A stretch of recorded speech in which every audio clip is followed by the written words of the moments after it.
এই যে ভদ্রমহিলা করতেছে আবার এই দজ্জাল মহিলার কারণে আমার আজকে এই অবস্থা। আমি সোয়ে দেখতে পাই না স্বামী। ডাক্তার কি কইছিল? ডাক্তার কইছিল প্রতিদিন 2 চোখে 2 ফোঁটা করে ড্রপ দিতে, 30 দিনে 60 ফোঁটা। এই মহিলা, এই দজ্জাল মহিলা করেছে কি 60 ফোঁটা একদিনে আমার চোখে মধ্যে দিয়ে আমার অন্ধ করে গেলিছে। কি করা লাগে কও? এই মহিলাটা কি করা লাগে? বউ, তোমার সব কথাই ঠিক আছে, কিন্তু তুমি যার দিকে আঙ্গুল তুলে কথা বলতেছো এটা ঠিক নাই। কি হয়েছে? ওটা আমি না, এটা এদিকে এদিকে। তুমি আঙ্গুল তুলবা এদিকে, এদিকে এদিকে। এই রাম, এই দজ্জাল মহিলা কোনে গেল? কোনে রে? এই আপনার জন্য আজকে আমার এই অবস্থা। 20 দিন পর বলে ডাক্তার কইছে আমার অপারেশন করা লাগবে। এখন অপারেশন করা লাগবে কি না এটা আল্লাহ জানে। আমি চোখে দেখবো কিনা সেটাও আল্লাহ জানে। 30 দিনে 60 ফোঁটা দিলে কি হইছে? আপনার এত ধৈর্য কম কে? ডাক্তারে কি কইলো? আজ না কাল না পরশু না, হ্যাঁ 20 দিন পরে অপারেশন হইব, তখন দেখতার বউ। ও মাই গো, এটা শুনুনের পরও কান্দাকুটি করতা কে রে বউ?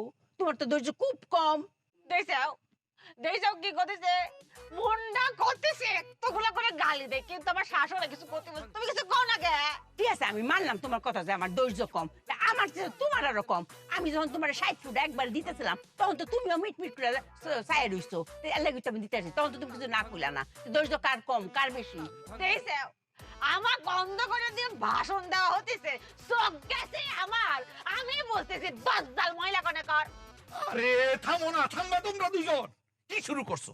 তোমরা একজন আরেকজনের দোষারোপ করতেছো, কার ধৈর্য কম? এক কয় হ্যার ধৈর্য কম, এক কয় হ্যার ধৈর্য কম। এই আমি অনেক দিন ধরে তোমরা দুইজন রে বোঝানোর চেষ্টা করছি, একটা কথা বলতে চাইছি, তোমরা দুইজনে আমার একটা মিনিট সময় দাও নাই, কারণ তোমাদের ধৈর্যই নাই। এখন শিক্ষা হয়েছে তো? শিক্ষা হয়েছে না? এখন বুঝতেছো তো অধৈর্য হইলে কি হয়? এই দুর্ঘটনাটা ঘটতো না। ওই দিন যদি আমার একটা মিনিট কথা শুনতা, তাহলে আজকের এই দুর্ঘটনাটা ঘটে না। তোমরা দুইজন কি আমারে একটা মিনিট কথা বলার সুযোগ দিবা? হ্যাঁ, কত থাকো আম্মা, তোমার তো বয়স হয়েছে, তোমার তো বুঝার কথা। হ্যাঁ?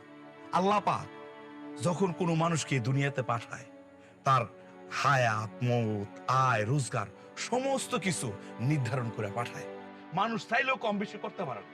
তারপরও মানুষ বুঝা না বুঝা টাকা রোজগার করার জন্য এমনি হাই হুতা শুরু করে দেয়, ভালো থাকার জন্য, সুখে থাকার জন্য অনেক কিছু করে। কিন্তু লাভ নাই আম্মা, যখন যেটা হবে ঠিক ওই সময়ই হবে, এর আগেও হবে না, পরেও হবে না। শোনো, সবুরে মেয়া ফলে, এই কথাটা কেন আইছে? ধৈর্য ধারণ করার জন্য। মানুষ যদি ধৈর্য ধারণ করে অনেক কিছু করতে পারে। এই যে ধৈর্যের কথা বারবার কেন আসছে? সব জায়গায় ধৈর্যের কথা আইছে, অথচ তোমরা কোনো ধৈর্য ধারণ করতে চাও না। তোমরা সময়ের আগে ছুটো। সময়ের আগে ছুটলে কি হয় বুঝতে পারতেছো? আজকে টের পাইছো না? পাইছো তুমি? কত আজকে যদি ধীর সুস্থে সবকিছু করতা, তাহলে কি এই বিপদে পড়তা না? পুত্রে, হ্যাঁ? তোর ভাষণ শেষ হয়েছে, কান্ডা করে জি করতেছে, করো যায়। এই যে এত কিছু বললাম, এত কিছু উদাহরণ দিলাম, তাতেও কি একটু ধৈর্য ভালো না তোমার? এটা খুঁজে পারছে না, কতক্ষণ ধরে টাইট কাটিয়ে রইছি, ধৈর্য না থাকলে তো কুম্বল গেলাম গইলে। আল্লাহ আল্লাহ।